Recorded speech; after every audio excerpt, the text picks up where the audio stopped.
Sai Baba. He is one of the world's most revered spiritual teachers. He was born in South India in 1926. As a child, it was well known that Baba had an uncommon compassion, wisdom, and generosity, and that he gave his helpings of food to beggars, eating almost nothing himself. He exhibited scholarly knowledge of things he could not have studied.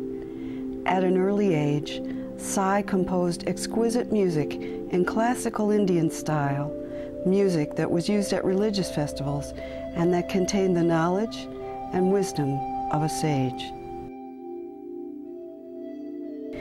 In 1940, when he was 14 years old, he declared to his family that he would henceforth be known as Sai Baba, which means Divine Mother Father. He further declared that his mission was to renew spirituality in the world by teaching truth, right conduct, peace, love, and nonviolence. Now, in that same village, he has an ashram or retreat center that is the size of a large university. Tens of thousands of devotees from all over the world and from all religions and cultures gather there to see Sai Baba walk or drive among them, which he has done twice a day, almost every day, since 1940.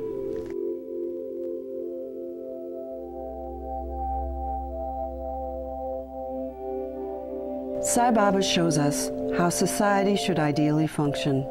He tells us that society should supply free to everyone clean drinking water, medical care, and education. Since 1995, he has provided free drinking water to millions in India.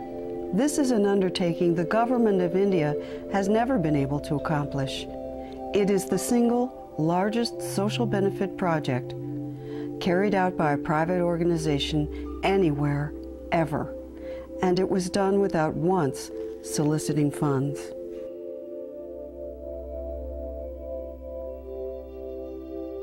Sai has constructed immense state-of-the-art specialty hospitals in India and smaller general hospitals, which provide free services to the poor. These services range from open-heart surgery to instruction about hygiene. Emphasis is placed upon healing not only the body, but the mind and soul as well. Sai Baba has established schools of the highest caliber, ranging from elementary through postgraduate work. These schools produce graduates who are in demand throughout the world. Their high academic achievement is not the primary goal of Satya Sai education. The goal is not merely information, but transformation and the building of character for society's leaders of tomorrow. Baba's devotees and students distribute food, clothing, medical care, and love to the needy around the world. Sai Baba founded and leads membership in the Satya Sai organization in over 170 countries.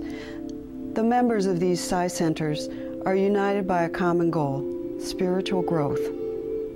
Centers study the teachings of Sai Baba and sacred literature of all religions. They gather for devotional singing and humanitarian service projects. Membership includes people from all walks of life, excluding no one. Center programs are compatible with all of the world's major religions. There are never any fees, nor are donations ever requested.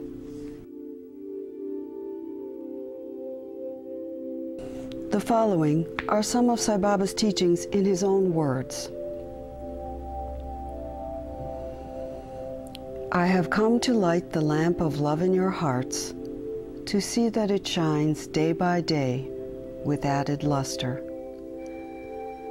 I have come to tell you of this unitary faith, this spiritual principle, this path of love, this virtue of love, this duty of love, this obligation to love.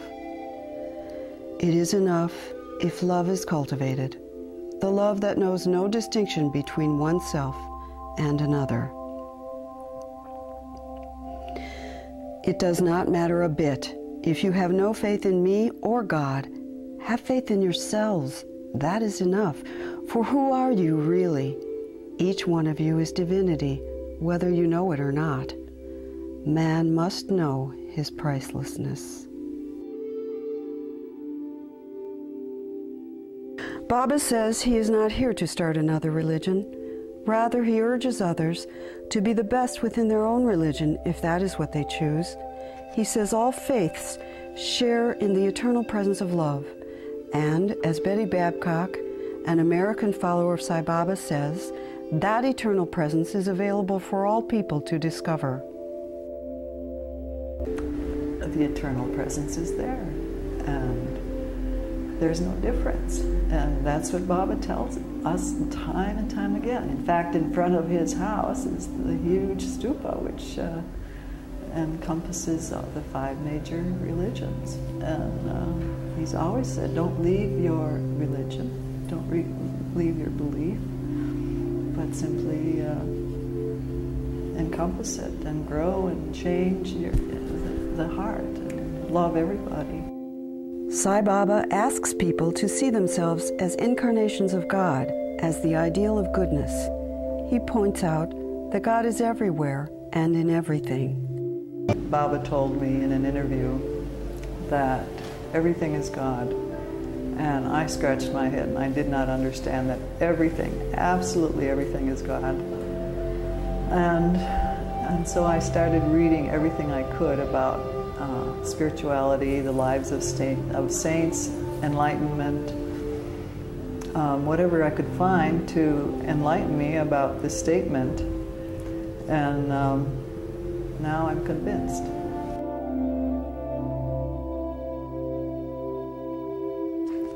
Man can realize his mission on earth only when he reveres all others as divine.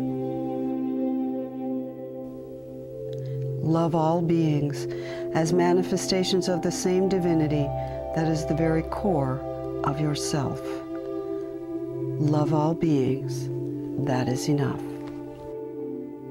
Sai Baba says his task is to bring about the spiritual regeneration of humanity through truth and love. Los Angeles heart surgeon Dr. Chowdhury Voletti says ancient spiritual texts spoke 5,000 years ago of the intention to bring harmony to the earth. During eras of long darkness that come to the world, God periodically sends incarnations of God, avatars as they're called, to bring added light. I think Sai Baba is, I would say, depending on, he's like a mirror. You see in him what you want to see. And I see in him an avatar come here to make our life better, more purposeful, more goal-oriented, and make the whole world a better place for everybody. Love is God. God is love. Where there is love, there God is. Love, love, love first. Love as long as life lasts. My life is my message, and my message is love. Many longtime followers of Sai Baba have been studying his teachings not only from a spiritual perspective, but from a scientific point of view as well. You're sitting in a room which has been a Sai Baba center for over 30 years. Longtime Sai Baba follower Dr. Sam Sandweiss is an American psychiatrist who has written extensively about Sai Baba in his book, The Holy Man and the Psychiatrist. I think one of the big things is we're in a dark age, and people are very much interested in the external world and sensation and the false belief that happiness and meaning come from external objects. Dr. Sandweiss tries to practice Sai Baba's teachings of cultivating a deep spiritual life as a means of achieving lasting peace and happiness. This is difficult for even pundits, sages, and holy persons. I mean, I've read where Swami has said not even 1 in a million of the great pundits that discourse on that really live it. That is, that it's simply not right, not true, that external objects bring you lasting happiness. And that's a very... So if you're caught in believing external objects, then you're caught in a world of pleasure is the interval between two pains, and pain is the interval between two pleasures, and you get knocked around between those two. It's the area of duality, where you see separateness and things are not unity, they're separate. Sai Baba teaches that all hearts are motivated by the one and only God. He tells us to cultivate the attitude of oneness between people of all creeds, all countries, and all continents. He says, "This is the message of love I bring." A lesson learned quickly by Sean Brown, a longtime Sai Baba follower from Australia. Swami also, he gave a very powerful quote where he said, "Love is the natural state and any other emotion is unnatural." When you radiate love to a person, if you send a wave of selfless love to a person, it must have some impact on them. If you keep radiating love to them, slowly and gradually it will change them. It weeds out the bad qualities and brings up the good qualities. There is only one religion, the religion of love. There is only one caste or race, that of humanity. There is only one language, the language of the heart. There is only one God, and He is omnipresent. The terminology may be different, but the concept is not. The undercurrent of energizing power in all cases is love, love towards all beings. Dennis Lowell from Australia says people are transformed when they learn about Sai Baba. Of anybody that comes in contact with Swami has changed. That regardless of whether we accept it or not, we're all changed. You can't help but be changed in some way if you come in contact with him. How's he changed you?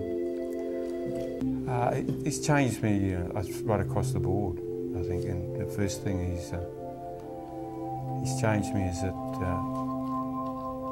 is unconditional love.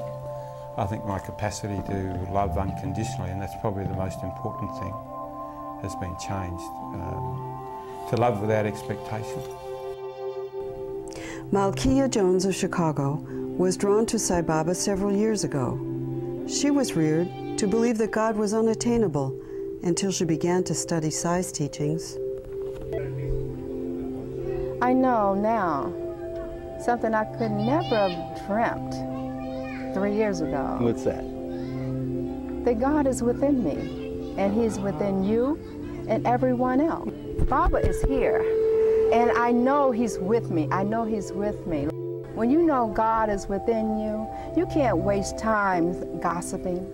When you know God is within you, you have to love each other. When you know God is within you, it changes everything. A revolution more powerful and more pervasive than any that man has undergone so far, neither political, economic, scientific, nor technological, but deeper and more basic, is now on. It is the spiritual revolution. The revolution has love as both its means and its end. It will awaken the springs of love all over the world in the fields of education, morality, law, politics, commerce, and science. It will inspire man to loving service, revealing the brotherhood of man and the fatherhood of God. Everyone, wherever he lives, whatever his status and whichever his fate, can share in this revolution and can be an instrument for the liberation of humankind from its own ignorance. A spiritual revolution will sharpen the inner vision of man so that he can see his own reality. Its impact will envelop and enrich all human communities and transform mankind into a stream of willing helpers flowing smoothly to the limitless sea of divinity. Many hesitate to believe that things will improve, that life for all will be happy and full of joy, that the golden age will ever recur. Let me assure you that this avatar has not come in vain and will succeed in averting the crisis that has come upon humanity. Sai Baba devotee Seema Dewan from Canton, Ohio, has been to see Sai Baba many times in India. Her greatest teaching from Sai Baba? To turn inward to find God. It's been such a blessed experience for me, this entire thing, of knowing God not through a temple or through any kind of education or through any kind of other teaching, but my own. Knowing God through your own self.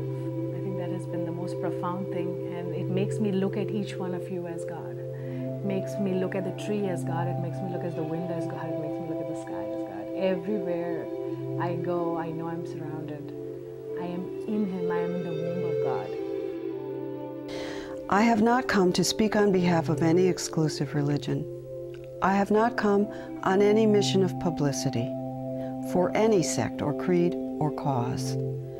Nor have I come to collect followers for any doctrine. There is no need to change your chosen form of God and adopt a new one when you have seen me and heard me. Let the different faiths exist. Let them flourish.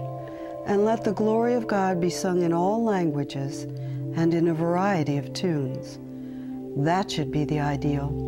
Respect the differences between the faiths and recognize them as valid as long as they do not extinguish the flame of unity. If each person lives the ideals propounded by the founders of his religion, unaffected by greed or hate, then the world will be a happy and peaceful habitation for man. Nancy Schmidt from California says, Baba's lessons have taught her to become a vehicle as Baba directs her thoughts and actions. Try and find that peaceful spot inside your heart where you can really hear the voice of God within. And let yourself be a channel for that voice to come out. I like the feeling and the things that Baba says about let me see through your eyes, let me speak through your mouth, let me hear through your ears. And I think if we can all do that, we'll all be happier people, better people, and we'll have a happier world to live in. Let each one be a true practitioner of his religion. No one should criticize or hate another's religion. All are one. Be alike to everyone, declared Jesus. The one God is common in all. It is only one. Only one. When there's only one, there's no contradiction. Because it's only when you have complexity that you have contradiction. God is only one. He comes in forms. He takes names. Father Charles Ogata is a Roman Catholic priest from Africa. How has Sai Baba transformed Charles' life? Love, pure love, unbounded love, selfless love. Be happy. Our Father is here. We are passing through the most auspicious, gracious moment in the history of creation. Not just history of mankind, but the history of the whole creation. God, in His full embodiment, is here with us. Why worry? Be happy. Being is that emptiness whereby you allow God to take over you. That is my message. Live in the present and be happy. Entertain only happy thoughts. The bliss that you give, the love that you share, these alone will be your lasting possessions. Happy, happy. Be very happy. My mission is to spread happiness. Come just one step forward, and I shall take 100 steps towards you. Happiness is essential for God realization. It is one of the major gates to divinity. Happiness is natural. It is to be expected. It is nothing surprising, for it is the nature of the self, which everyone is. That is why everyone is craving for constant happiness, bliss. I do not want you to extol me. I shall be satisfied if you rely upon me. I bring tears of joy into your eyes, and I also wipe the tears of grief away. Bring me the depths of your minds, no matter how grotesque, no matter how ravaged by doubts or disappointments. I will not reject you. I am your mother.